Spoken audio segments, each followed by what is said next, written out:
ಕರ್ನಾಟಕ ರಾಜ್ಯದ ಚರಿತ್ರೆಯ ಪುಟಗಳಲ್ಲಿ ಬೇಲೂರು ತಾಲೂಕಿನ ಚಿಲ್ಕೂರು ಗ್ರಾಮ ದಾಖಲೆಯಾಗಿದೆ. ಇಂತಹ ಇತಿಹಾಸ ಹೊಂದಿರುವ ಗ್ರಾಮ ಸುತ್ತಮುತ್ತಿನ ಗ್ರಾಮಗಳಿಗೆ ಮಾದರಿಯಾಗಬೇಕು.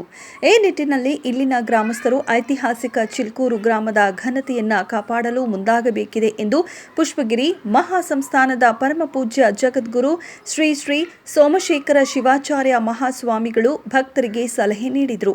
ತಾಲೂಕಿನ ಚಿಲ್ಕೂರು ಗ್ರಾಮದ ಚೌಕಿ ಮಠದ ಶ್ರೀ ಅಜ್ಜಯ್ಯನವರ ಪುಣ್ಯಸ್ಮರಣೆ ಮತ್ತು ನೂತನ ಸಮುದಾಯ ಭವನ ಲೋಕಾರ್ಪಣೆ ಹಾಗೂ ಧಾರ್ಮಿಕ ಸಮಾರಂಭ ಉದ್ಘಾಟನೆ ನಡೆಸಿ ಮಾತನಾಡಿದ ಅವರು, ಪುಷ್ಪಗಿರಿಯಿಂದ ಚಿಲ್ಕೂರು ಕಡೆಗೆ ಬಂದ ನಮ್ಮ ಹಿಂದಿನ ಪೂರ್ವಜರು ಇಲ್ಲಿನ ಪರಿಸರಕ್ಕೆ ಮನಸೊತ್ತು ಇಲ್ಲಿಯೇ 4 ಶತಮಾನಗಳ ಕಾಲ ಜನರಿಗೆ ಉಪದೇಶ ನೀಡಿದ್ದಲ್ಲದೆ ಇಲ್ಲಿಯೇ 7 ಪೂಜ್ಯರು ಐಕ್ಯವಾಗಿದ್ದಾರೆ.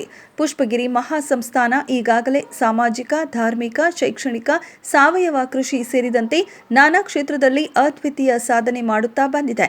ಇಂತಹ ಮಠ ಪರಂಪರೆಯ ಉಳಿಸುವ ನಿಟ್ಟಿನಲ್ಲಿ ಭಕ್ತರು ಮುಂದಾಗಬೇಕಿದೆ. ಪುಷ್ಪಗಿರಿ ಮಠದ ತಪ್ಪಲಿನಲ್ಲಿ ಆಧುನಿಕ ಶಿಕ್ಷಣದ ಜೊತೆಗೆ ನಮ್ಮ ದೇಶೀಯ ಪರಂಪರೆಯ ಸಂಸ್ಕಾರ ಶಿಕ್ಷಣವನ್ನು ವಿದ್ಯಾರ್ಥಿಗಳಿಗೆ ನೀಡುವ ಹಿನ್ನೆಲೆಯಲ್ಲಿ ಗುರುಕುಲವನ್ನು ತೆರೆಯಲು ಆಲೋಚನೆ ನಡೆಸಲಾಗಿದೆ.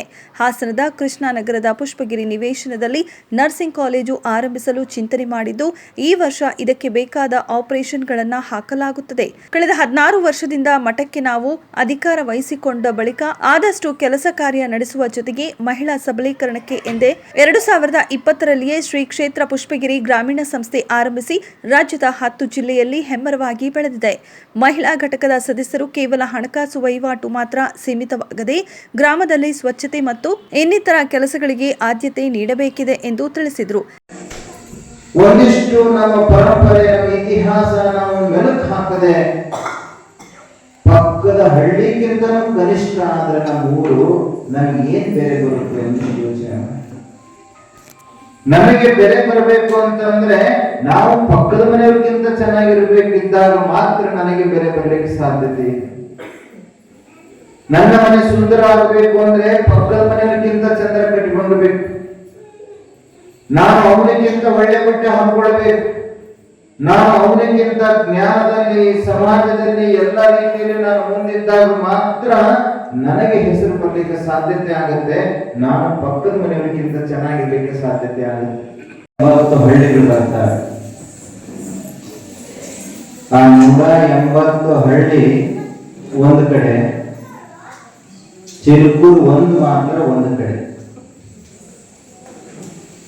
180 ಹಳ್ಳಿ ಒಂದು ತಕ್ಕಡಿ ಹಿಡ್ಕೊಂಡು ಆ 180 ಹಳ್ಳಿಯನ್ನ ಒಂದು ಕಡೆ ಇಟ್ಟು ಚಿಲ್ಕೂರನ್ನ ಒಂದು ಕಡೆ ಇಟ್ಟು ತೂಗಿದ್ರೆ